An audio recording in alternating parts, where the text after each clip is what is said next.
Hello दोस्तों, नमस्ते, प्रणाम। मैं चंदन मौर्य। हमारे चैनल में आप लोग का स्वागत है।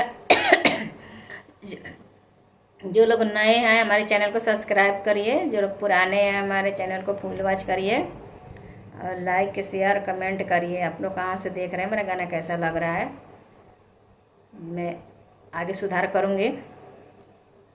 रामचंद्र कैले छठी परबिया, चली भैल गंगा जी के घाट, चली भैल छठी माई के घाट। रामचंद्र कैले छठी के परबिया, चली भैल गंगा जी के घाट, चली भैल छठिया मैया के घाट। पेन्ही लिहल राम जी पियरिया, चंदन शोभेला लीलार।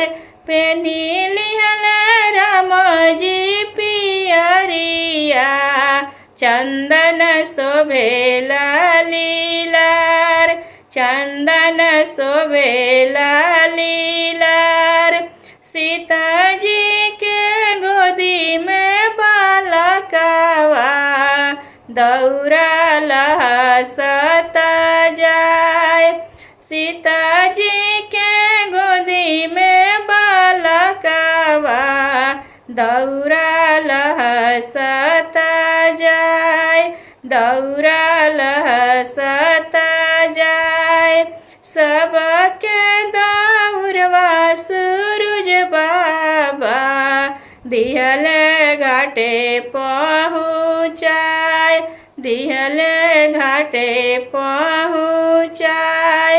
सबके दौरवा छठी मैया, दिहनी घाटे पहुँचाए, दिहनी घाटे पहुँचाए।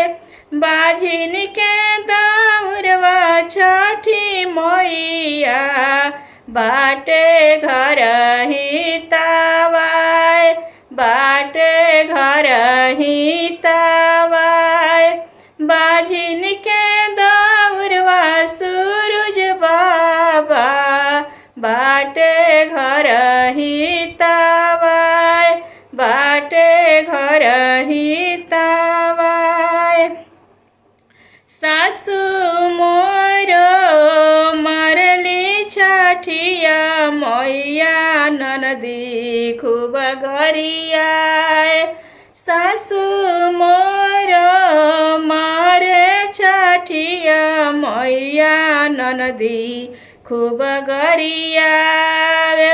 जेठनी हमरो बैरिनिया, छठिया मैया रखली बजनी के नाम। जेठनी बैरनिया, छठिया मैया रखली बजनी के नाम। छठी मैया होखी न सहाय, छठी मैया होखी न सहाय।